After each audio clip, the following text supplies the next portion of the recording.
कि आज आपकी पदोन्नति हो गई, पिता बन गए, आप माता बन गई, बाबूजी दादाजी बन गए। जात कर्म संस्कार क्या है? कुछ चीजें हैं। देखिए, जैसे क्या है कि बच्चे का मुख नाक आदि साफ करना जैसे होता है, बच्चे उसी समय बच्चे को स्नान कराना, वो सब डॉक्टर ये सब कार्य कर चुके हैं। ये केवल उसकी शुद्धि के लिए कि भाई बच्चा और जो बच्चे की माँ है वो दोनों स्वस्थ सानंद रहे, सब चीजें सुव्यवस्थित हो। फिर क्या है जी, इसके बाद क्या करना है? स्नान करा के, जैसे अब डॉक्टरों ने किया होगा, जो भी साफ सफाई करके कपड़े आपके जो ले होंगे वो पहना करके माँ के पास उसको लिटा दें। इसके बाद क्या कहते हैं कि कान के पास पत्थरों का बजाना। अब इसका क्या भाव है?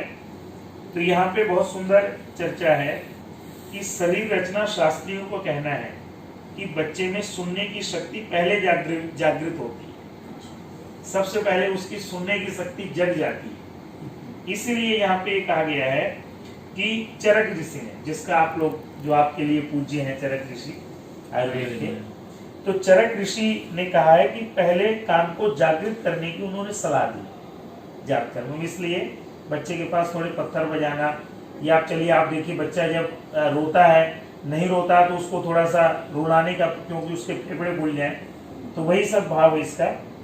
और इसलिए कहा कि पांचों बच्चे की पांचों ज्ञानेंद्रियों को जगाने के लिए जन्मते ही ये सब काम किया जाता है। तो छोटे पत्थर लेके हल्के से ऐसे साउंड करके ऐसे उसके राइट कान में या लेफ्ट कान में हल्का सा ऐसे ऐसे ऐसे ऐसे थपकी से दे देते हैं, ताकि उसको महसूस हो कि भाई वो एक नई दुनिया में आ गया है और वो सही प्रकार से उसकी सारी इंद्रियां फंक्शनिंग है, वर्किंग है। ये इसका एक पहला भाव था। मैं बहुत लंबी चर्चा नहीं, बाबूजी ने बहुत सुंदर बात कही कि ज्यादा चीज बताना भी ऐसा नहीं है, लेकिन जो आवश्यक है। अगली चीज है जो आप करेंगे या कर दिया होगा आपने, सिर में जो ये स्थान, यहाँ पे घी में डुबो के रुई को, फाया जिसको आप बोलते हैं, वो रखते हैं उसकी सेफ्टी के लिए। क्योंकि आप जानते हैं इस समय आप बच्चे को देखेंगे तो ये हिस्सा सबसे ज्यादा नाजुक होता है, पिलपिला टाइप से होता है बहुत ही, तो वहां पे उसको रखना। उसका क्या है, देखो क्या है कि यहाँ भी उन्होंने सुश्रुत का उदाहरण दिया। सुश्रुत एक संगीता है पुस्तक, उसका उदाहरण दिया कि घृता पिचु मूर्धनिम दत्या, बच्चे के सिर पर घी में डुबोया हुआ फाया रखना चाहिए। घी के फाये के सिर के रखने में वैद्य अत्रि देव जी लिखते हैं, क्या लिखते हैं कि बच्चे का तालु जहां पर सिर की 3 संधियां, ये देखो 1 2 3, ये सारी संधियां यहाँ पे आके सिर जुड़ता है आपका पूरा। बच्चे की 3 संधियां 2 पासी की और 1 माथे की मिलती है। वहां पर जब जन्मजात बच्चे में एक पतली झिल्ली होती है जिसे तालु कहते हैं, ये मुख्य वस्तु है। इस तालु से उसके स्वास्थ्य की परीक्षा होती है, यानी उसके जीवन के दीर्घायु स्वस्थ आयु जीवन के लिए इस प्रकार का कार्य आपको करना आवश्यक होता है। अब आ जाइए अगली बात। बाबू जी बहुत विस्तारित नहीं कर रहा, जो जरूरी होता है। सुवर्ण सलाका से जी, सुवर्ण सलाका से। अब देखो ये थोड़ा सा यहाँ पे एक चीज रह गई थी, इन्होंने मेरे को बोला, तो कहते हैं इस तालु को दृढ़ बनाने से बच्चा स्वस्थ होता है। ये हिस्सा जितना मजबूत रहेगा, इसलिए आप देखिए क्या था, अब तो लोग मजाक करते हैं, लेकिन आप हम लोग गुरुकुलों में पढ़े हैं सूत साहब, तो वहां ना इतनी मोटी चोटी होती है। उसका मतलब क्या है कि ये रक्षा रहे। महिलाओं की तो ऑलरेडी बाल नहीं बड़े, उनको तो दिक्कत है ही नहीं, लेकिन जो वाइल है उसकी चोटी यहाँ इसलिए रखी जाती थी कि ये पूरा हिस्सा सुरक्षित रहे। और यहाँ भी क्या कहा गया है कि इसलिए इसकी रक्षा करना, इसे पोषण तक तो पहुंचाना सबसे आवश्यक है। इसीलिए सुश्रुत ने बच्चे के तालु पर घी का फाया रखने का परामर्श दिया है। सिर पर घी या तेल का प्रयोग करते रहने से बच्चे को सर्दी जुकाम आदि नहीं सताते। ये माताएं बैठी हैं, आप लोग सबसे ज्यादा जिस समय अभी होगा मालिश वालिश होगी, तो आप उसके सिर में तेल ऐसे ऐसे ऐसे करके लगा देंगे, उसको मलेंगे नहीं, क्योंकि आपको पता है कि जितना ज्यादा ये ऑब्जर्व करेगा उतना इसका शरीर स्वस्थ रहेगा, क्योंकि ये सबसे प्रमुख हिस्सा है शरीर का। तो वो थोड़ा सा क्या है, इसलिए यही चीज बताई है कि वो एक प्रतीक है कि सिर पर घी या तेल का प्रयोग करते रहने से बच्चों को सर्दी जुकाम आदि नहीं होते। अब देखो ये चीजें आजकल के बच्चों को कौन बता रहा है, और ना बच्चे करके राजी, कहेंगे भाई ठीक है ये पुरानी बातें हैं, तो हम डॉक्टर जैसा कहेगा वैसे करेंगे। लेकिन देखो आप कितनी पते की बात है कि अगर सिर पे ये चीज लगती रहती है, तो आप लोग बैठी है माताएं, आप सब जानती है कि बच्चा थोड़ा स्वस्थ रहता है, उसको जल्दी खांसी जुकाम सर्दी नहीं होता। अगली चीज क्या विपुल जी, स्वर्ण शलाका से घी तथा मधु का चटान। मैं बाबूजी का बार बार आभार व्यक्त करता हूं कि इनको सब चीजों का ज्ञान है कि उसमें शहद कितना होना चाहिए, घी कितना होना चाहिए। मेरे को करने की जरूरत ही नहीं, इन्होंने पहले अपनी सारी व्यवस्थाएं उसको बना रखा है। अब क्या है, थोड़ा ये देख लीजिए, वेदों में तथा भारतीय संस्कृति में घी तथा शहद के बहुत गुण गाए। अब जैसे घी का थोड़ा सा क्या है, आप आधुनिक साइंस में अगर पूछिएगा कि घी क्या करता है, सिद्ध हो गया कि घी हमारे शरीर के अंदर जो मस्तिष्क के सेल्स हैं, माइंड के सेल्स हैं, उनको बनाता है। मैं तो एक दिन बहुत अच्छी रिसर्च पढ़ रहा था, हो सकता है आपको थोड़ी बुरी लगे या कुछ अटपटी सी लगे। एक कुछ रिसर्चर ने क्या रिसर्च किया, वो कहता है कि ये जो मारवाड़ी लोग होते हैं, इनकी बुद्धि ज्यादा तेज क्यों होती है, तो वो उनके भोजन का वो रिसर्च बताता है। कहता है कि इन लोगों के भोजन में आप देखोगे तो देसी घी का बहुत ज्यादा प्रयोग होता है, हर चीज में देसी घी। तो कहते हैं क्या होता है कि देसी घी से माइंड के मस्तिष्क के सेल्स बनते हैं, और आप जानते हैं उसके मस्तिष्क के सेल्स बनेंगे। ये तो आज ये आधुनिक साइंस कह रही है, ये तो बहुत पुरानी बात है। तो ये कहा गया, देखो क्या कहा गया, वेदों में तथा भारतीय संस्कृति में घी तथा शहद के बहुत गुण गाए। अब क्या है घी के गुण, इस मंत्र में स्वर्ग का वर्णन करते हुए कहा, समाज एक मंत्र दिया यहाँ पर वेद का, वो मंत्र मैं आपको अर्थ बता रहा हूँ कि हमारा समाज ऐसा हो जहाँ पे घी दूध दही की नदियां बहती हो। सुन ले वैसे तो बाजी बच्चे अगर तो बैठ सकते हो, मैं बैठा हुआ हाँ अगर आप बैठ सकते हैं तो बैठ लीजिए। आपको वैसे है, नहीं तो मैं तो रूपल को लाना चाह रहा था। कोई नहीं, मैं ये भेज दूंगा आपको। मुझे लगा वो पार्किंग। चलिए आप देखिए क्या है, आजकल घी के प्रति कुछ आस्था चल पड़ी है। मतलब क्या कहते हैं जी कि घी गड़बड़ है, खाना नहीं चाहिए, नुकसान करता है। परंतु जिन पदार्थों से घी का निर्माण होता है उसके संबंध में विचार है कि उनमें उससे उत्तम पोषक तत्व कहीं होते नहीं, जो न्यूट्रिशंस सबसे ज्यादा होते हैं उसमें। अब देखिए थोड़ा सा मैं आपको यहाँ इसलिए पढ़ के बता रहा हूँ कि इतनी चीजें हो सकता है ना आपको वर्णन कर पाता। दीर्घ जीवन के लिए अनेक पुस्तक लिखी गई, इनमें एक प्रोफेसर मैट किनीकोफ की पुस्तक है द प्रोनोगेशन ऑफ लाइफ, सबसे अधिक प्रसिद्ध है। इस विषय में प्रोफेसर साहब कहते हैं कि दूध दही तथा लस्सी के बड़े हामी, उनका कहना जिन लोगों का भोजन का मुख्य आधार दूध दही घी होता है उनका जीवन आशातीत और लोगों से लंबी आयु का होता है। इसलिए बच्चे के पैदा होते ही कहते हैं कि प्रकृति ने स्वयं ही दूध का प्रबंध कर दिया, और चीज नहीं करी कुछ, स्वयं ही दूध का प्रबंध प्रकृति ने खुद ही कर दिया, आपको हमें कुछ नहीं करना उसमें। आगे देखिए, जिन लोगों को दूध हजम नहीं होता वे दही तथा लस्सी का प्रयोग कर सकते हैं, लेकिन दूध की चीजें किसी न किसी रूप में लेनी है। अब आप आइए, जो लोग कहते हैं घी नहीं खाना चाहिए, उन लोगों के लिए कहते हैं कि जिनके शरीर में जरूरत से ज्यादा चर्बी भरी, उनको कहते हैं। लेकिन अब अगली बात जो है हमारे इस बालक के लिए, जो भी हम 10-11 दिन बाद नाम रखेंगे, उसके लिए कहा गया है कि बच्चा भी एक हाथ का भी नहीं है, उसे बढ़ना है। तो बढ़ना है तो वही घी दूध नहीं खाएगा तो उसकी बढ़न कैसे होगी, उसको तो खिलाना पड़ेगा। तो यही चीज यहाँ पे इस दृष्टि को सामने रखते हुए भारतीय शास्त्रों में बच्चे की बढ़न के लिए घी की बहुत प्रशंसा की गई है। जो चीज मैंने आपको भी बोली थी, क्या इन्होंने संस्कृत का श्लोक दिया है, उसमें कहा है कि अर्थात घी से बुद्धि बढ़ती है, स्मृति को, मेधा मतलब चीजों को समझने की शक्ति बढ़ती है। मेधा मतलब बुद्धि हमारी, जो एक्चुअल में जिसको कहते हैं कि सब चीजों को समझ जाना। जैसे आप मैं मिलूं, सर से मिलूं, कई साल बाद मिलूं, या मेरे से मिले, हम दोनों की अगर बुद्धि अच्छी होगी तो हम दोनों को रिकग्नाइज कर लेंगे कि भाई ये सूद साहब है, ये कह लेंगे हाँ हाँ ये पंडित जी। नहीं तो आप जानते हो कि आजकल भूलने की बीमारी हो गई है। तो वो चीज कह रहे हैं कि इससे क्या होता है कि बुद्धि आपकी अच्छी रहती। और जठराग्नि बल आयु शुक्र के लिए कर है, आंखों को दीप्ति देता है। बालक वृद्ध तथा सर्वसाधारण सबके लिए घी उत्तम है।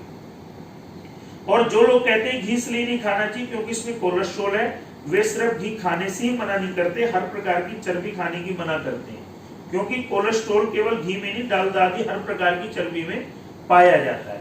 खैर हमें अपना मेन चीज आपको जो बताना था, घी का लाभ बताना था। अब आ जाइए शहद के गुण। शहद के गुण क्या है, जात कर्म में बच्चों को जैसे घी चटाया जाता है वैसे ही शहद भी चटाया जाता है। शहद का चिकित्सा शास्त्र में बड़ा महत्व है। कहते हैं जिन लोगों को डायबिटीज हो जाती है तो उनको अगर चीनी खाना मना, लेकिन शहद खाना अगर नेचुरल है तो वो मना नहीं है। क्योंकि इन्होंने क्या लिखा है कि रासायनिक दृष्टि से शहद ग्लूकोज है, और सुश्रुत कहता है कि शहद के विषय में लिखा है कि ये सब चीजें इसमें दी गई हैं। क्या है? पित्त, कफ, मेद, प्रमेह, हिचकी, इन दोषों को शांत करता है।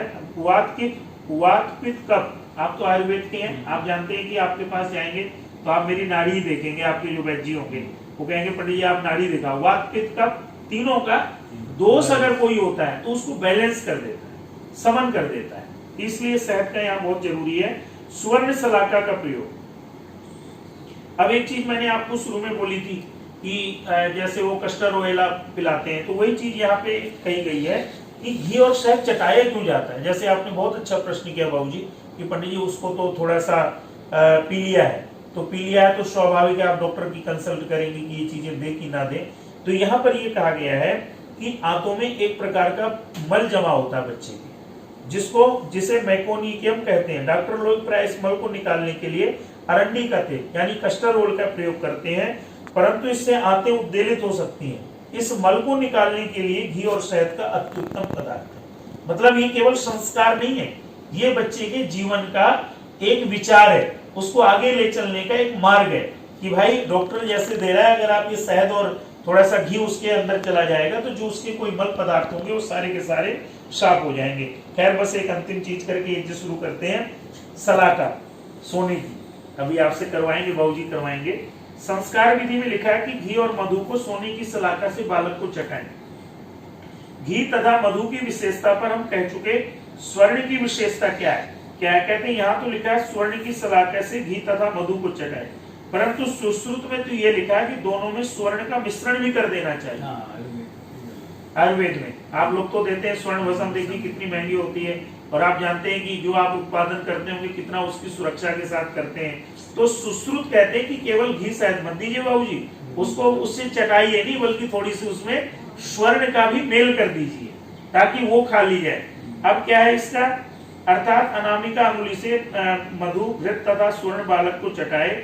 स्वर्ण को चटाने का तरीका यह कि 2-3 बूंद घी, 5-6 बूंद शहद में, आपने यही किया होगा, 2-3 बूंद घी, जी कोई बात नहीं, ज्यादा ही होगा, 5-6 बूंद शहद में थोड़ा सा स्वर्ण पत्र, जो आप वर्क होता है उसको जी उसे पीस लें और बच्चे को चटा दें। तीनों चीजों को बट सोने के वर्क की जगह स्वर्ण भस्म का भी प्रयोग किया जा सकता है। बाबूजी वर्क ना हो तो आपके पास तो भस्म होगी, थोड़ा सा वो डाल दीजिएगा, चाहे उसका प्रयोग किया जा सकता है। स्वर्ण स्वास्थ्य के लिए आयुर्वेद में अत्यंत उत्तम माना जाता है। सलाका द्वारा घी तथा मधु को चटाने से स्वर्ण के संपर्क का प्रभाव इस चीजों में आ जाता है, इसलिए सोने का उससे चटाया जाता है।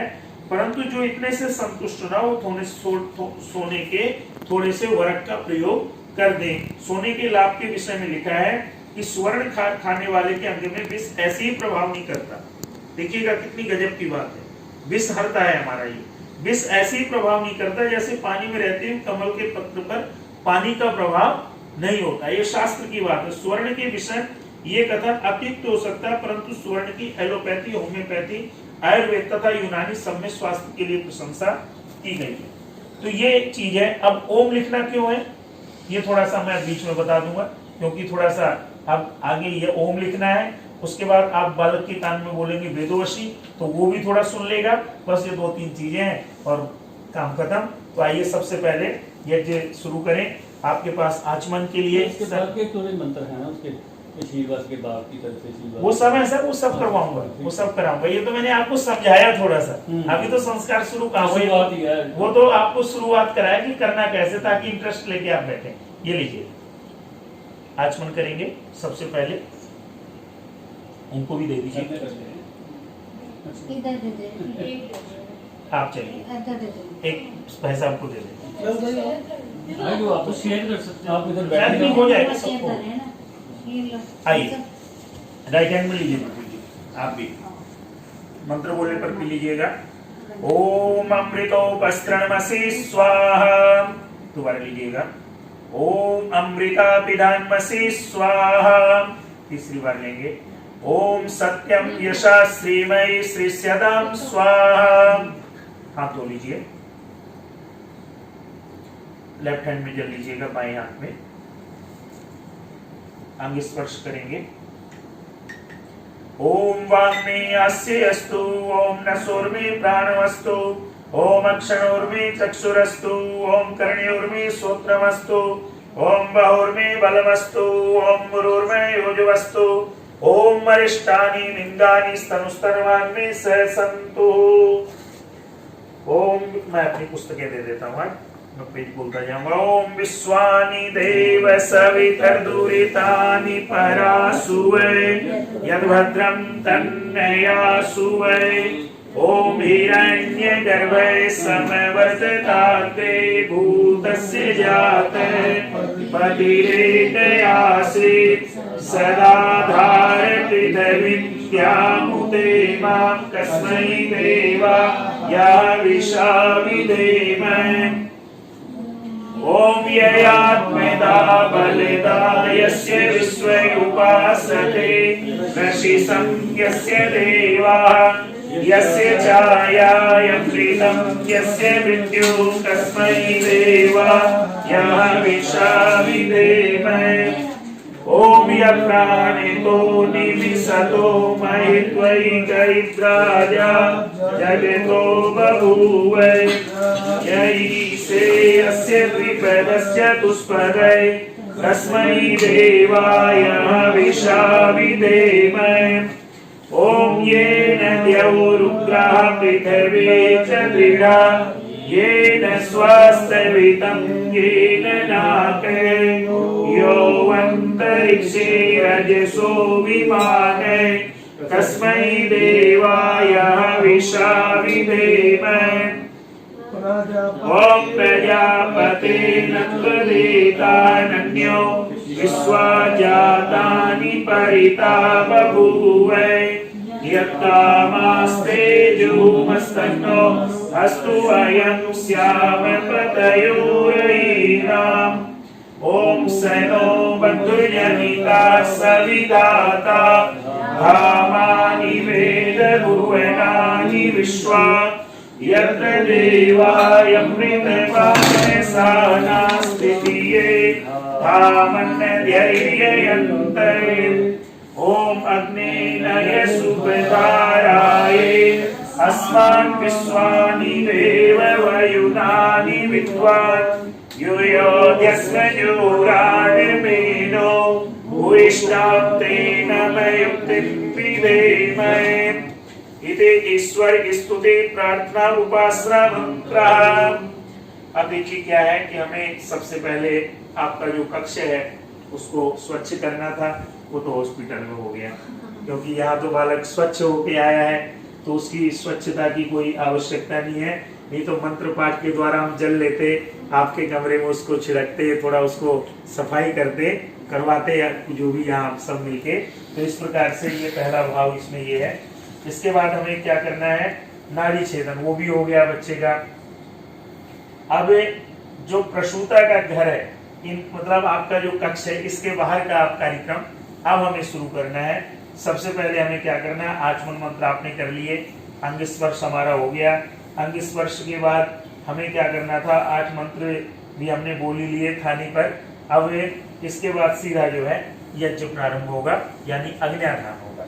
लेकिन एक छोटा सा कार्य, आज चूंकि बड़े अच्छे दिन पे वो बालक हमारे घर में आया है, आज ये श्रावणी का पर्व है, तो सूद साहब मैं आपको तो जनेऊ दूं, आप तो बदलेंगे ही, और आप धारण करना, जनेऊ तो सबका हो रखा है, पहनना चाहे ले लीजिए। अच्छा, गाड़ी का नाम ना ली बोली दी आदत होगी पर या पास ऐसे ही कोई ऐसे कोई नहीं, आज डाल लीजिए, बड़ा अच्छा दिन है। शादी के टाइम तो आपका जनेऊ हुआ ही है सर, सबका होता है हमारे घरों में, आपके घरों में। ये ले अंगूठा निकाल लीजिएगा, आप भी निकाल लीजिए अपना, विपुल जी को मैं दे रहा हूं।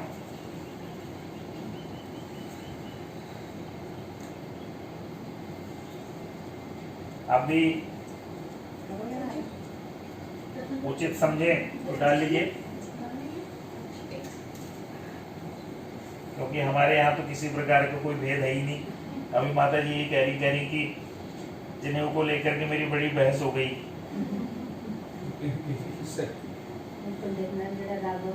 को तो इन्होंने भी कहा चले जी हाँ, आपने आपने भी भी करा तो था बोला उसको? था हाँ उनके लिए। जी जी ये वो कुछ लोग जो है ना उसको सर। फोन पे भी अच्छा आपने किया फोन? हाँ फोन किया था ना, तभी तो उनको कहा।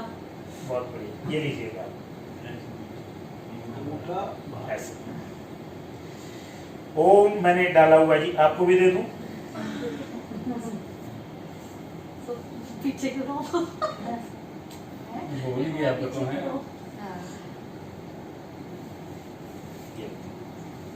मुझे याद था मैं आज आर्य परिवार में जा रहा हूँ, तो जहाँ पे जो चीज होती मैंने डाला हुआ है। कह रही थी मैंने बदलना नहीं, बहुत बढ़िया। अच्छा हो गया ओम यज्जोपवीतं परमं पवित्रं प्रजापतिर्यत् सहजं पुरस्तात् आयुष्यमग्रं प्रतिमुञ्च शुभ्रं यज्जोपवीतं बलमस्तु तेजः। ओम यज्जोपवीतमसि यज्ञस्य त्वा यज्जोपवीतेनोपैहनामि। गले में डालिए और राइट हैंड के नीचे से निकालना, सीधा सा तरीका है। गले में डाल के आपका ये जो राइट हैंड है, ना गले में डालिए सर, पहले गले में डालो। पहले गले में डालो। हाँ, आपका राइट हैंड वो है, उसके नीचे से निकाल दीजिए धनुष की तरह। हाँ, ठीक। बस हो तो गया। अब ये मैं पुराना वाला उतार दूं? मैं बाद में उतार देना, यज्ञ के बाद अभी आप बदल लीजिएगा, बस तब रख दीजिएगा। अब थोड़ा सा एसी जरा बंद कराना पड़ेगा। जब इसमें डाला जाता है ये तो बताया हुआ है नहीं बताया हुआ है किसने भूल गया मैं बता देता थोड़ा हूँ। सा शॉर्ट में बता हमारे जीवन में भाई साहब तीन ऋण है। सबसे पहला देव ऋण, ऋषि ऋण, पितृ ऋण। सबसे पहले परमात्मा का ऋण, दूसरा हमारे गुरुओं का ऋण और तीसरा माता पिता का। इन तीन ऋणों का ध्यान रहे कि हमें इनसे मुक्त होना है। अब मुक्त तो कैसे होंगे, जरा थोड़ा सा ध्यान दीजिए। परमात्मा ने हमें 24 घंटे का दिन दिया, बड़ी सरल सी बात कह रहा हूं आपको। तो मुक्त तो नहीं हो सकते, लेकिन कृतज्ञ हो सकते हैं एक चीज से। ईश्वरीय व्यवस्था में कहा जाता है, हमारे शास्त्र कहते हैं, स्वामी दयानंद जी भी कहते हैं कि कम से कम व्यक्ति को 24 घटी यानी 24 मिनट तो ईश्वर का ध्यान अवश्य करना चाहिए।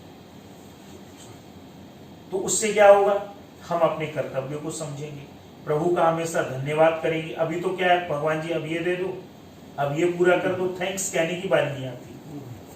तो उस 24 मिनट के ध्यान से, यज्ञ से, संध्या से आप जो है प्रभु का ध्यान करेंगे कि जिसकी वजह से आज मेरे जीवन में खुशियां। ये पहला ऋण है प्रभु का हमारे ऊपर। क्योंकि आप देखिए, मान लीजिए मैं आपके पास आया, अभी छोटी सी बात थी कि गाड़ी की समस्या आई, बिल्कुल जी खड़े हो गए, जाके लगवा दिया। मैंने इनको थैंक्स बोला। क्यों बोला कि वो चाहे छोटी नहीं, बहुत बड़ी बात है कि मैं आपके घर आया, मुझे कोई समस्या नहीं हुई। तो आप मुझे ये बताइए, जो हर वक्त मेरी आपकी रक्षा कर रहा है, हर वक्त बिना मांगे दे रहा है, मुंह में जो आता नहीं हृदय में आता तो हमारी सारी व्यवस्थाएं करता है, हर प्रकार से हमारा पालन पोषण करता है। किसी समस्या में होते हैं, सारी दुनिया साथ छोड़ देती है वैसा, लेकिन एक ईश्वर को जब हृदय से पुकारते हैं तो कोई ना कोई रास्ता आपको दे देता है। तो पहला ऋण ईश्वर का है। दूसरा ऋण हमारे गुरुओं का है, जिन्होंने आज हमें इस काबिल बनाया। आप इस विद्या के द्वारा, मैं अपनी विद्या के द्वारा, अगर मेरे को गुरु नहीं पढ़ाते, मैं भला ये संस्कार करा पाता, नहीं करा पाता। आप लोगों को अगर गुरुओं से शिक्षा नहीं ली होती तो आप कैसे ये सब कार्य कर पाते। तो दूसरा ऋण हमारे ऊपर गुरु का है। तो क्या करना है, हमें उन गुरुओं की भांति ज्ञानी बनाना अपने बच्चों को, संस्कार देने बच्चों को, तो हम उस ऋण से मुक्त हो पाएंगे। और तीसरा ऋण है सर माता पिता का। तो पथिक जी हैं आपके पंजाब के, वो एक बहुत सुंदर उनका भजन है कि हम कभी माता पिता का ऋण चुका सकते नहीं, इनके तो एहसान है जितने कभी गिना सकते नहीं। तो क्या करें, माता पिता के ऋण को चुकता करने का भाव यह है कि हम हमेशा माता पिता की आज्ञा का पालन करें, कभी उनसे वाद विवाद ना करें, कभी उनको उत्तर ना दें। होता क्या है कि जब हम थोड़े से बड़े हो जाते हैं, सेल्फ डिपेंडेंट हो जाते हैं, हम कुछ थोड़ा सा लगता है कि हमने कुछ अपना कर लिया, तो हम सोचते हैं माता पिता सम्मान के पात्र तो हैं, लेकिन जरूरी नहीं उनकी हर बात मानी जाए।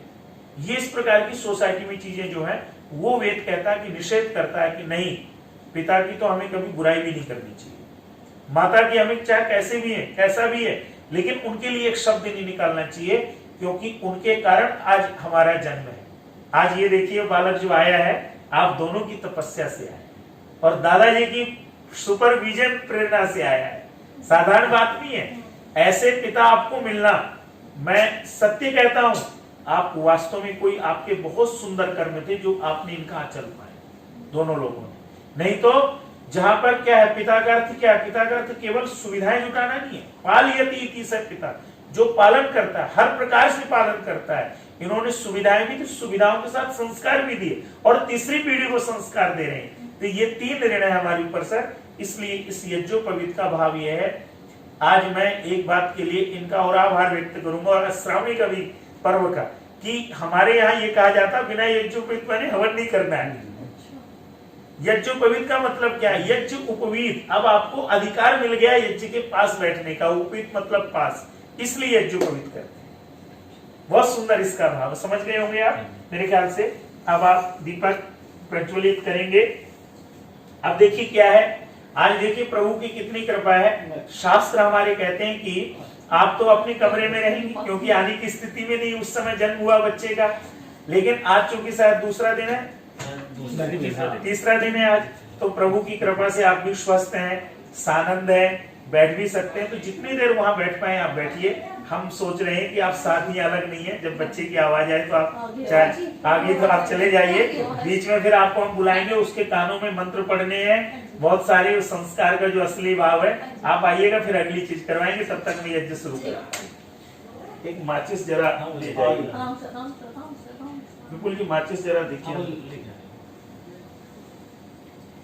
तो ये हमारे संस्कारों का, हमारे हर चीज का एक बहुत गहरा भाव है। और देखिए क्या है, जब तक माचिस आ रही है, संस्कार मनुष्य का निर्माण करते हैं, वास्तविक मनुष्य का निर्माण करते हैं, जो वास्तव में विचार करके कार्य करता है। मनुष्य का अर्थ क्या है?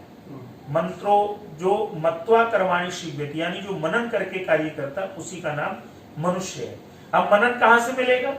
मनन यहीं से मिलेगा, इस यज्ञ से। आपको कुछ कह नहीं, इस संस्कार से, इस सब से हमें मिलता है। तो ये चीज है। प्रभु चाहे इसको 2 मिनट बंद कर दो, दोबारा चालू कर दो। स्वयं भूर्भुवः स्वद्यौरिव भूम्ना पृथिवीव वरिम्ना तस्यास्ते पृथिवी देव यजनी पृष्ठे अग्निमन्ना दमन्ना ध्यायादते।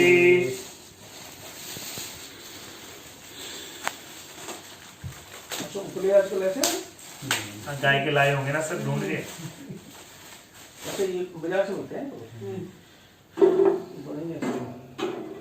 अच्छा, ये मशीन से बनेगा, कटोरिया में है। रख दीजिएगा। ओम उद्बुद्ध्य स्वाग्नि प्रतिजाग्रहे त्वमिष्टा पूर्ते शं श्रीचेद्धामयञ्च अस्मिन् सदस्ते अध्युत्तरस्मिन् विश्वे देवा यजमानश्च सीदते। ओम अयन्त इद्मयात्मा जातवेदस्तेने दस्ववर्धस्व चेद्वर्धय च अस्मान् प्रजया पशुभिः ब्रह्मवर्चसे नान्नादेन समेधये स्वाहा। इदमग्नये जात्से इदं नमः। ओम समिधाग्निं धुवसदघृतै बोधयथा तिथिम् अस्मिन् हव्याजुहोतन। ओम सुसमिधाय शोचिसे घृतं तीव्रं जुहोतन अग्नये जातवेदसे स्वाहा। इदमग्नये जात्वेत्से इदं नमः। ओम तन्त्वा समिद्भिरङ्गिरो घृतेन वर्धयामसे बृहक्षोचाय विष्टये स्वाहा। इदमग्नये अंगिरसे इदं नमः। अब आप जो है चम्मच लीजिएगा।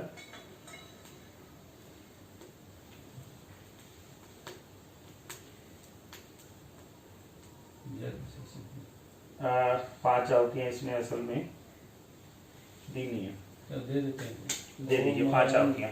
ओम अयन्त इद्मयात्मा जातवेदस्तेने दस्ववर्धस्व चेद्वर्धय च अस्मान् प्रजया पशुभिः ब्रह्मवर्चसि नान्नादेन समेधये स्वाहा इदमग्नये जात्वित्सेदन्नमम् ॐ अयन्त इद्मयात्मा जातवेदस्तेने दस्ववर्गस्व चेद्वर्धय चास्मान् प्रजया पशुभिः ब्रह्मवर्चसि नान्नादेन समेधये स्वाहा इदमग्नये जात्वित्सेदन्नमम् ॐ अयन्त इद्मयात्मा जातवेदस्तेने दस्ववर्गस्व चेद्वर्धय चास्मान् प्रजया पशुभिः ब्रह्मवर्चसि नान्नादेन समेधये स्वाहा इदमग्नये जात्वित्सेदन्नमम्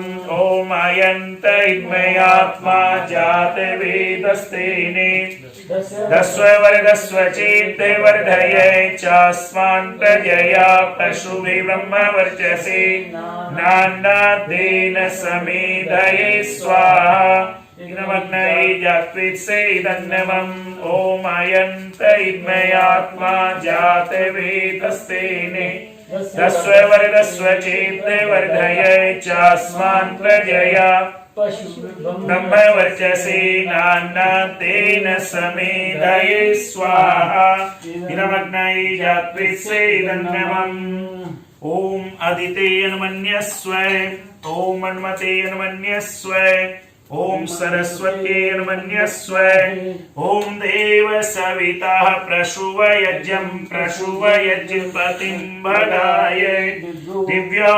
गन्धर्वकेतपुकेतं न पुनातु वाचस्वति वाचं न स्वदतु। सर आपकी तरफ कर दीजिए, करके यहीं रख दीजिए इसको। विपुल जी घी की पहली आहुति उत्तर में ओम अग्नये स्वाहा इदम अग्नये इदन्नमम् ओम सोमाये स्वाहा इदम सोमाये इदन्नमम् ओम प्रजापताये स्वाहा इदम प्रजापताये इदन्नमम् ओम इंद्राये स्वाहा इदम इंद्राये इदन्नमम् ओम भूरग्नाये स्वाहा इदम अग्नाये इदन्नमम् ओम भूर्वायवे स्वाहा इदं वायवे इदन्नमम् ओम सुरादित्याय स्वाहा इदमादित्याय इदन्नमम् ओम भूर्भुवः स्वरग्निवायवादित्येभ्यः स्वाहा इदमग्निवायवादित्येभ्यः इदन्नमम्।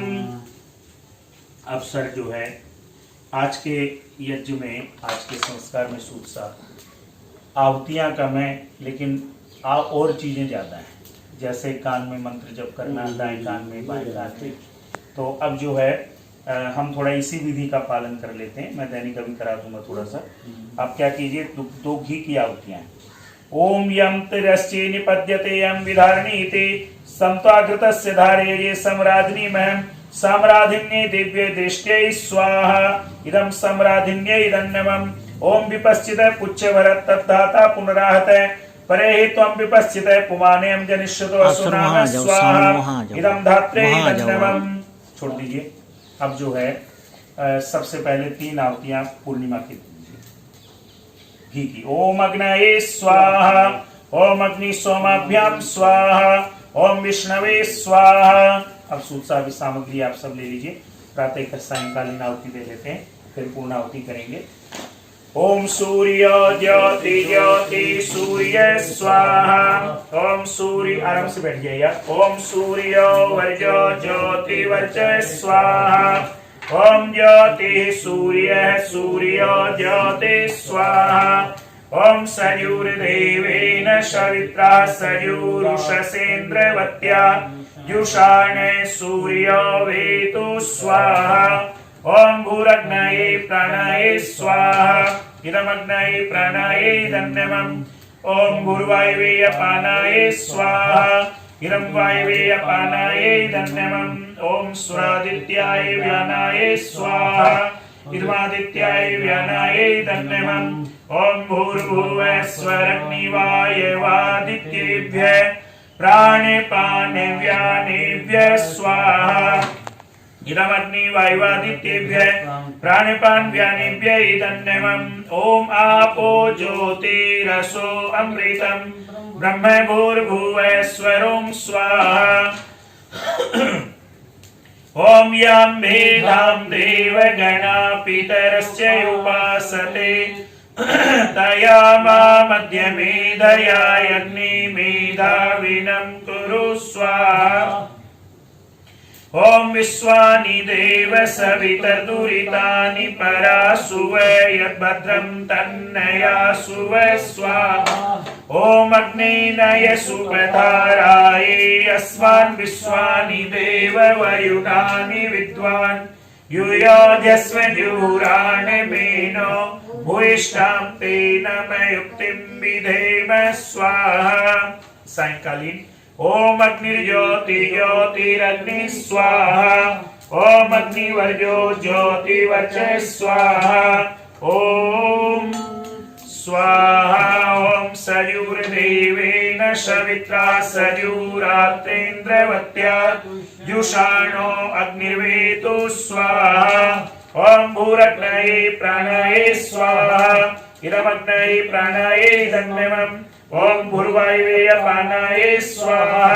इदं वायवे अपानाय दण्डमम्। ओम सुरादित्याय व्यानाय स्वाहा। इदमादित्याय व्यानाय दण्डमम्। ओम भूर्भुवः स्वरग्निवायवादित्येभ्यः प्राणिपानव्यानेभ्यः स्वाहा। इदमग्निवायवादित्येभ्यः प्राणिपानव्यानेभ्यः दण्डमम्। ओम आपो ज्योतिरसो अमृतं ब्रह्म भूर्भुवः स्वरों स्वाहा। ओम यं वेदां देवगणा पितरश्च उपासते तया मा मध्यमेधया अग्निमेधाविनं कुरु स्वाहा। ओम विश्वानि देव सवितर्दुरितानि परासुव यद्भद्रं तन्नयासुव स्वाहा। ओम अग्नेनय सुपधाराय अस्मान् विश्वानि देव वयुना विद्वान् युयोध्यस्व जुहुराणमेनो भूयिष्ठां तेन मयुक्तिं विधेम स्वाहा। 3 बार गायत्री मंत्र बोलेंगे। ओम भूर्भुवः स्वः तत्सवितुर्वरेण्यं भर्गो देवस्य धीमहि धियो यो नः प्रचोदयात् स्वाहा। ओम भूर्भुवः स्वः तत्सवितुर्वरेण्यं भर्गो देवस्य धीमहि धियो यो नः प्रचोदयात् स्वाहा। ओम भूर्भुवः स्वः तत्सवितुर्वरेण्यं भर्गो देवस्य धीमहि धियो यो नः प्रचोदयात् स्वाहा। ओम त्र्यंबकं यजामहे सुगंधिं पुष्टिवर्धनम् उर्वारुकमिव बन्धनात् मृत्योर्मुक्षीयमामृतात् स्वाहा। ओम त्र्यंबकं यजामहे सुगंधिं पुष्टिवर्धनम् उर्वारुकमिव बन्धनात् मृत्योर्मुक्षीयमामृतात् स्वाहा। ओम त्र्यंबकं यजामहे सुगंधिं पुष्टिवर्धनम् उर्वारुकमिव बन्धनात् मृत्योर्मुक्षीयमामृतात् स्वाहा।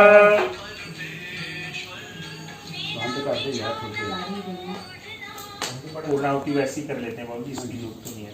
3 बार में पूर्णाहुति करेंगे। ओम पूर्णमदः पूर्णमिदं पूर्णात् पूर्णमुदच्यते पूर्णस्य पूर्णमादाय पूर्णमेवावशिष्यते। ओम सर्वं वै पूर्णं स्वाहा। ओम सर्वं वै पूर्णं स्वाहा। ओम सर्वं वै पूर्णं स्वाहा। अब आपसे एक छोटी सी बात पूछना चाहूंगा। बालक के जो हमें रिचुअल करने क्या उसी के कमरे में चल पड़े या यहाँ लाने में सुविधा रहेगी, जैसा आप बस वो फील कर रहा है 5 10 फील कर रहा है और बस फील कर रहा है। तो इसको थोड़ा हटा देंगे, थोड़ा तो अच्छा ही है। वैसे ये धुआं अच्छा ही है उसके लिए, नहीं उसके लिए तो कोई बुरा नहीं है। हाँ अच्छा ही है। हीट बहुत है ना, हीट दूर कर देंगे, पीछे हो जाएगी ना आप थोड़ा सा। चलिए इतने फिर एक यज्ञ प्रार्थना कर लेते हैं, है ना। यज्ञ प्रार्थना कर लेते हैं, तब तक आप ले आइए उसको, इसको दूर कर देंगे थोड़ा। हाँ जी। पूजनीय प्रभु हमारे भावयोज्वल कीजिए, छोड़ देवे चल कपट को मानसिक बल दीजिए। वेद के बोले ऋचाएं, सत्य को धारण करें, हर्ष में हो मग्न सारे, शोक सागर से तरें, अश्वमेधाधिक रचाए, यज्ञ पर उपकार को, धर्म मर्यादा चला कर लाभ दे संसार को, नित्य श्रद्धा भक्ति से यज्ञ हम करते रहे, रोग पीड़ित विश्व के संताप सब हरते रहे, भावना मिट जाए मन से पाप अत्याचार के, कामनाएं पूर्ण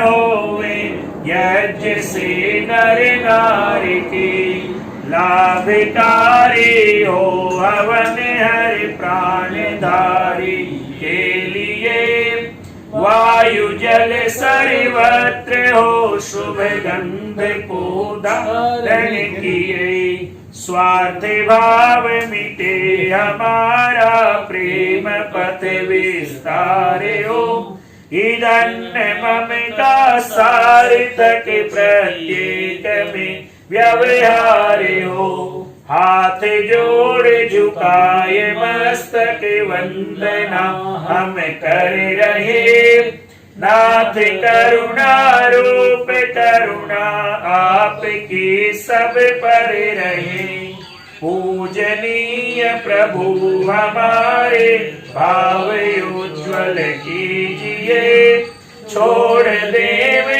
छल कपट को मानसिक बल दीजिए, प्रभु आत्मिक बल दीजिए। सर्वे भवन्तु सुखिनः, सर्वे सन्तु निरामया, सर्वे भद्राणि पश्यन्तु, मा कश्चित् दुःखभाग् भवेत्। सबका भला करो भगवान, सब पर दया करो दयावान, सब पर कृपा करो भगवान, सबका सब विधियो कल्याण। त्वमेव माता च पिता त्वमेव, त्वमेव बन्धुश्च सखा त्वमेव, त्वमेव विद्या द्रविणं त्वमेव, त्वमेव सर्वं मम देव देव, त्वमेव सर्वं मम देव देव। आइए, जब तक बालक आता है तब तक आप थोड़ा भाव समझ लीजिए। देखिए, अब जब बच्चा आएगा तो क्या करना है, सोने की सलाका से बच्चे की जीभ पर ओम लिखना है। आदरणीय सूद साहब, मैं आपसे निवेदन करूंगा, आपने जो 2-3 तैयारी करी होगी, शहद भी मिलाया होगा, सलाका होगी, वो थोड़ा किसी को बोल दीजिए ला देना। बहुत बस ढका रहने दीजिए, ढका रहने दीजिए, सोने का भी वो होगा इसमें। चलिए, तो आपको क्या करना है, सबसे पहले इसकी जीभ पर ओम लिखना है। आपको बताया शहद, घी और सोने के मिक्सर से क्या होता है। बच्चा दीर्घायु होता है, स्वस्थायु होता है, रोग रहित होता है, और आपने पढ़ा कि तीनों प्रकार के दोष नष्ट हो जाते हैं, वात पित्त कफ तीनों नष्ट हो जाते हैं। अब स्वामी दयानंद जी ने लिखा संस्कार विधि में कि बच्चे की जीभ पर ओम लिखना है। ओम किसका नाम है? परमपिता परमात्मा का, ईश्वर का निज नाम यदि कोई है तो ओम है, बाकी नाम भी है, लेकिन ईश्वर का निज नाम ओम है। तो ये आपकी ओर से क्यों किया जाता है? देखिए, इसके 2 पक्ष हैं। एक पक्ष तो स्वयं माता पिता है, आप लोग हैं, दूसरा पक्ष संतान है। जब आप उसकी जीभ पर ओम लिखते हैं तो आप अपने ऊपर एक बड़ी भारी जिम्मेदारी रखते हैं। क्या लेते हैं जिम्मेदारी? कि हम बालक की जीभ पर अगर आज ओम लिखते हैं तो हम इसको एटमॉस्फेयर इसी प्रकार का देंगे, ओम के जैसा ही देंगे, ईश्वरीय वातावरण देंगे, जहां पर किसी प्रकार की ऐसे भाव इसके अंदर नहीं उत्पन्न होंगे जिसके द्वारा इसके मनुष्यत्व के विकास में कोई बाधा आएगी। इसके अंदर मनुष्य से देवत्व की यात्रा आप करवाएंगे। ये आपका पहला संकल्प है। तभी यहाँ पर ऋषि नयन जी ने कहा और व्याख्याकारों ने कहा कि पहली जिम्मेदारी माता पिता की बड़ी हो जाती है। आज हम देखिएगा, चाहे मैं हूं चाहे आप हैं, हम सब पिता बच्चों को सब चीजें देते हैं लेकिन एक अच्छा वातावरण नहीं दे पाते। एक अच्छा वातावरण कैसा? संकेत क्या है? ओम के जैसा वातावरण, ईश्वर के जैसा वातावरण। और ईश्वर, ओम का अर्थ क्या है? ए माने उत्पन्न करना, ऊ माने पालन करना और मैं माने प्रलय करना। आपने उसको उत्पन्न किया इस संसार में, आप ही उसका पालन करेंगे और उसके जीवन में कोई बुराई है तो उसका भी संहार आप करेंगे। यहां उस रूप में ले लीजिएगा। पालन करना, उत्पन्न करना, संहार करना सब ईश्वर के हाथ में, लेकिन यहाँ आप पिता हैं तो इसलिए आपने कहा मैं इसको ऐसा वातावरण दूंगा जो ओम के जैसा वातावरण होगा, जिससे इसके बच्चे के अंदर संस्कार अच्छे बनेंगे। और मैं पिछली बार आपको संस्कार में बता के गया था कि मनोवैज्ञानिक भी कहते हैं कि 5 वर्ष की आयु तक बच्चे ने जो सीख लिया बस वही सीख के काम करता, वो आगे कुछ नहीं उसको अलग से कुछ होता। ये आज के मनोविज्ञान भी कहता है, वही चीज का भाव यहाँ है। और दूसरा, आप गुरु के लिए क्या है, बच्चे के लिए क्या है? जब बच्चा बड़ा होता है तो उसको पता चलता है कि वास्तव में मेरे जीवन का अगर कोई मार्गदर्शक है तो मेरा पिता है। और अगर मेरा पिता मार्गदर्शक है हर चीज का, अध्यात्म का, ले आइए उसको, ले आइए। तो इसलिए क्या है कि उसको क्या करना है? अब ये जो बालक है इसके लिए क्या है? आपकी बच्चों, आपके माता पिता की, आप हल्का सा उधर हो जाए, आप लेके बैठ जाइए, कोई बात नहीं, बैठ जाओ अपना साथ बैठ जाइए या उसको बुला दीजिए उसको। तो ये क्या कहेगा, इसको आप सिखाइएगा विपुल, इसको क्या सिखाइएगा कि देख भाई वातावरण की जिम्मेदारी मेरी है, लेकिन अब जब तू बड़ा हो जाएगा तो हमारी जितनी आशाएं हैं, सही आशाएं, ध्यान दीजिएगा, सही शब्द प्रयोग करूंगा, हमारी जितनी ऐसी आशाएं हैं जो पुत्र के लिए होती हैं वो तुझे पूर्ण करनी है। और देखिए दोनों का संबंध विपुल जी कितना गजब है। पिता आप हैं, पालयति इति पिता, जो पालन करता है उसका नाम पिता है। और ये पुत्र है तो इसका अर्थ क्या है? पूनाम नरकम त्रायते इति पुत्र है, यानी ये पुत्र आपको कष्टों से बचाए, नरक से बचाए, उसका नाम पुत्र होता है। अगर आप दोनों इस कार्य में हैं तो ओम लिखना सार्थक हो गया। समझ में आया जी ओम लिखने का? है ना जी? अब चलिएगा अगली बार, मेरे को अवसर मिल गया ना, तब तक मैं आपको बता रहा हूँ, फिर मंत्र पढ़वा दूंगा। बालक के कान में वेदोषी क्यों कहेंगे? अभी इसके कान में आप बोलेंगे, पहले तो सलाका से ये करवाएंगे, थोड़ी इनकी बालक की मम्मी भी आ जाए तो अच्छा रहेगा। प्रभु की आज कृपा है कि दोनों बैठ सकते हैं तो साथ बैठ के कीजिए। अगली चीज क्या, वेदोषी क्यों लिखना? क्योंकि वेदोषी का मतलब क्या है कि तू ज्ञान वाला प्राणी। आप इसको कहेंगे कि तू ज्ञान वाला प्राणी, देखो कैसे मुस्कुरा रहा है, अभी हंस रहा है ना, तो स्माइल कर रहा है। तो क्या है कि आप उसके कान में कहेंगे भाई तू ज्ञान वाला प्राणी है, अज्ञानी नहीं है, हमेशा ज्ञान के मार्ग पे चलना, अज्ञान के मार्ग पर मत चलना। और इसका भाव क्या है? कौन सा है तेरा ज्ञान का मार्ग? तेरा ज्ञान का मार्ग ओंकार का मार्ग है, जो इससे पहले तूने जीव में लिख पाया है। यानी ईश्वर का मार्ग जो है वो ज्ञान का मार्ग है, यानी सच्चा ज्ञानी बनकर के रहना।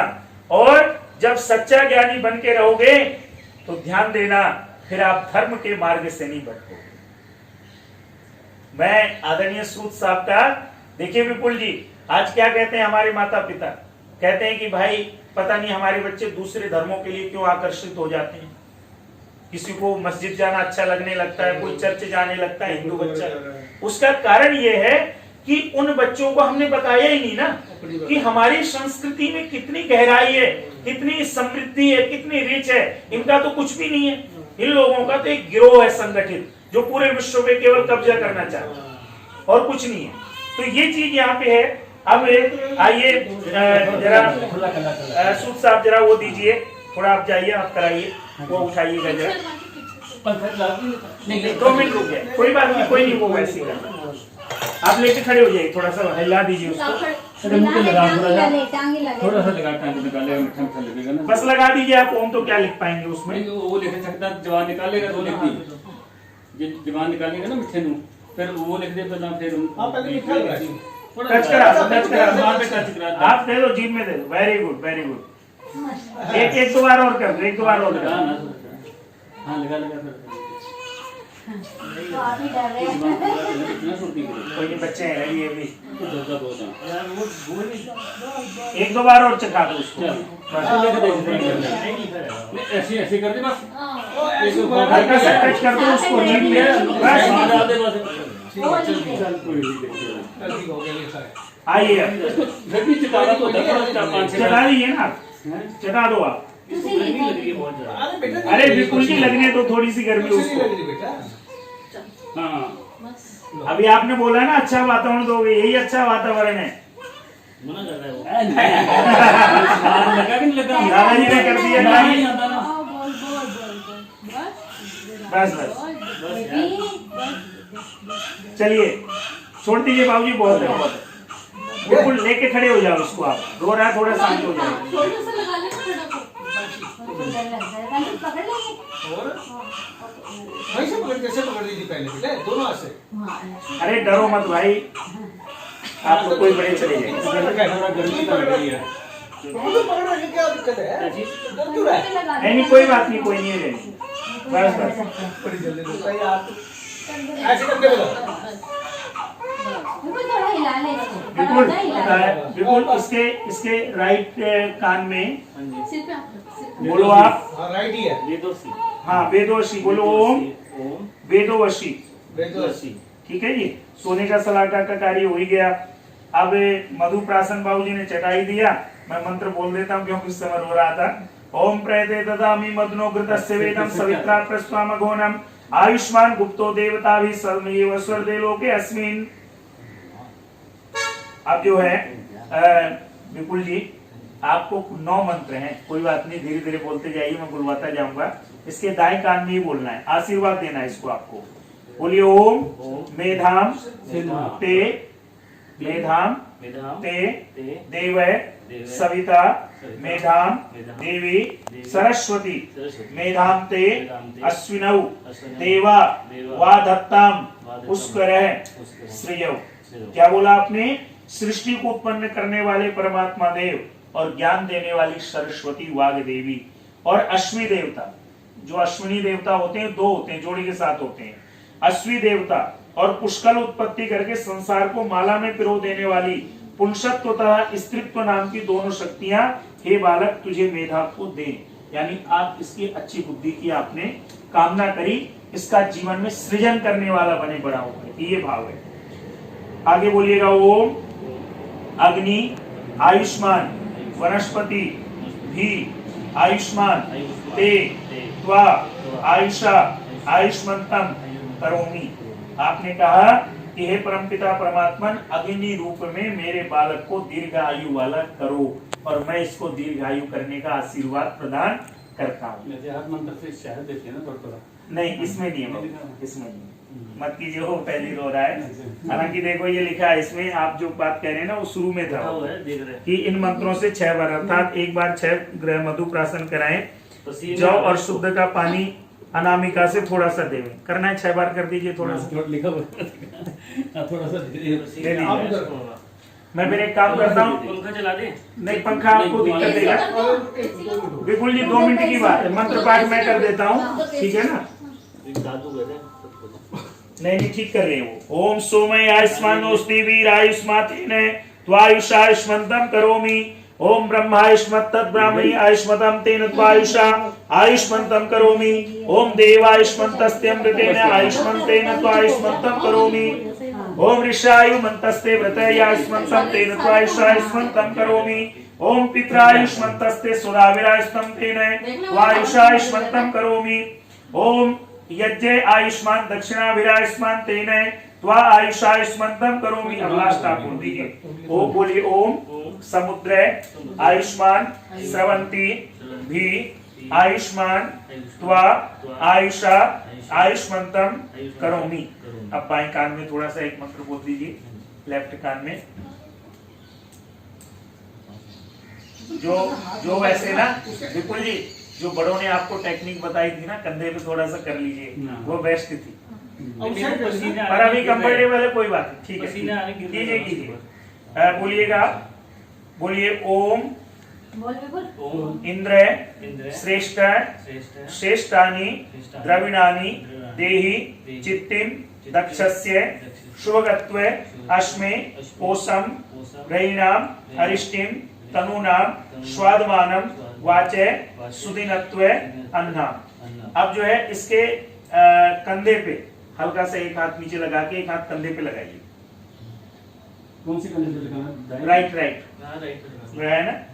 बस आप दो बोल दीजिए, बाकी मैं बोल देता हूँ। बोलिए ओम इंद्र श्रेष्ठानि द्रविणानि देहि चित्तिम दक्षस्वगत्वस्मै कोशम रयिणाम अरिष्टिम तनूनाम स्वादमानं वाच सुनत्वान्नाम। ओम अस्मै प्रयन्धे मध्वन्रिजि सेन्द्रराय विश्वारस्य भूरे अस्मै सदं सर्दो जीवशेदास्मै वीरस्विन्द्रसि प्रेम।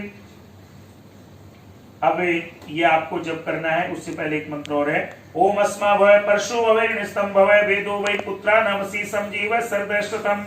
ये एक बार मैं आपसे चाहूंगा गुरु भाई, आप बोलिए ओम अस्मा भव परशु भव हिरण्यम स्त्रिदम भव वेदो वै पुत्रा नामसी सजीव सर्वश्रुतम। क्या बोला आपने? हे बालक, तू पत्थर की तरह दृढ़ शरीर वाला हो, ठीक है, शत्रु के लिए कुल्हाड़े की तरह हो। जरा ध्यान देना, वीरता के भाव है।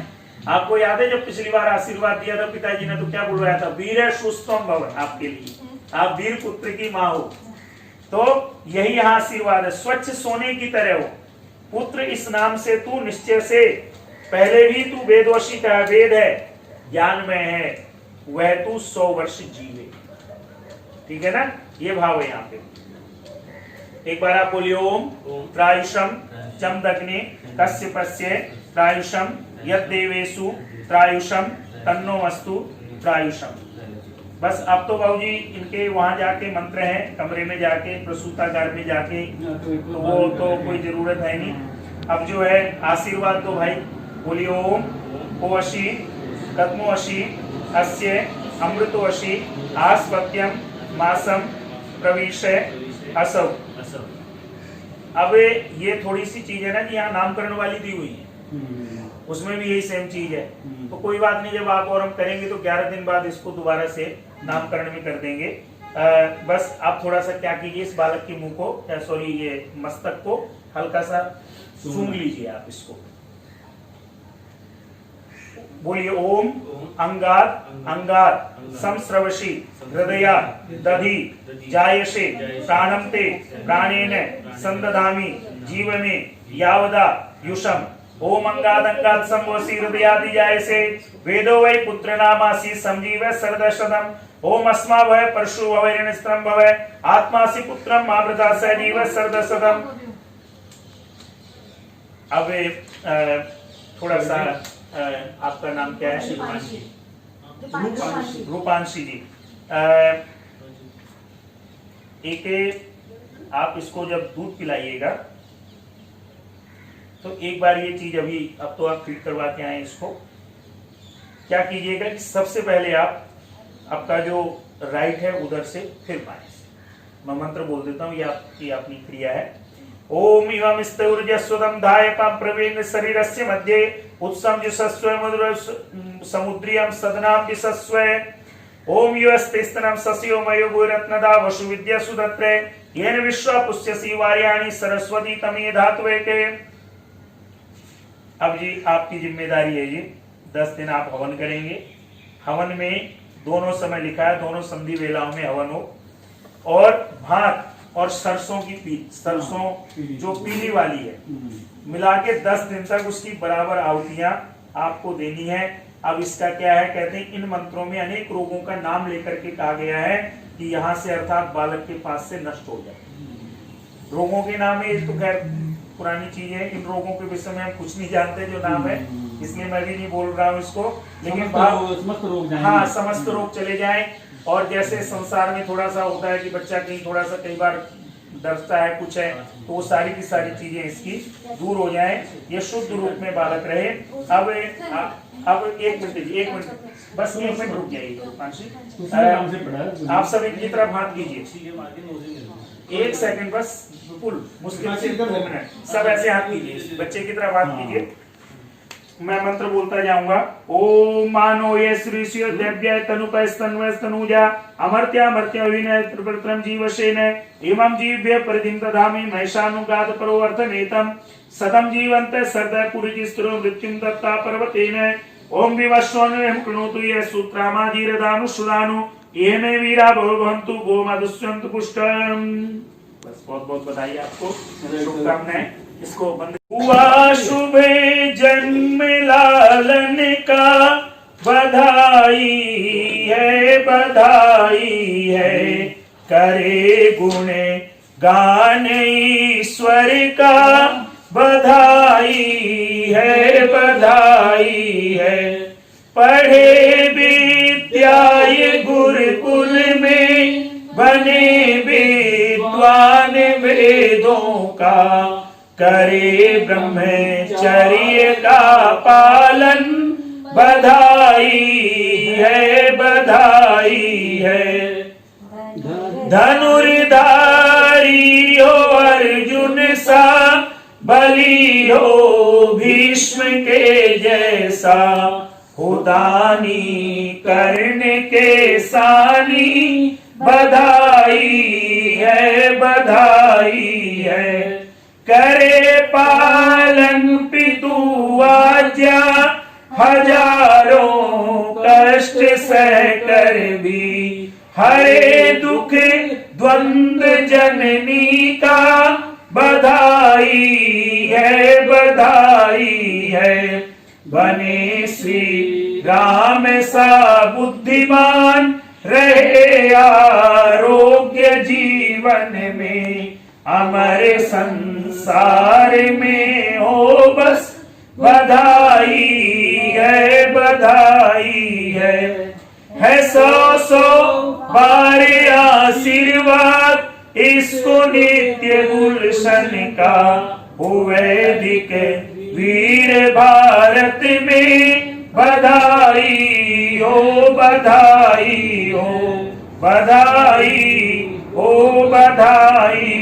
बहुत बहुत आप सभी को बधाई।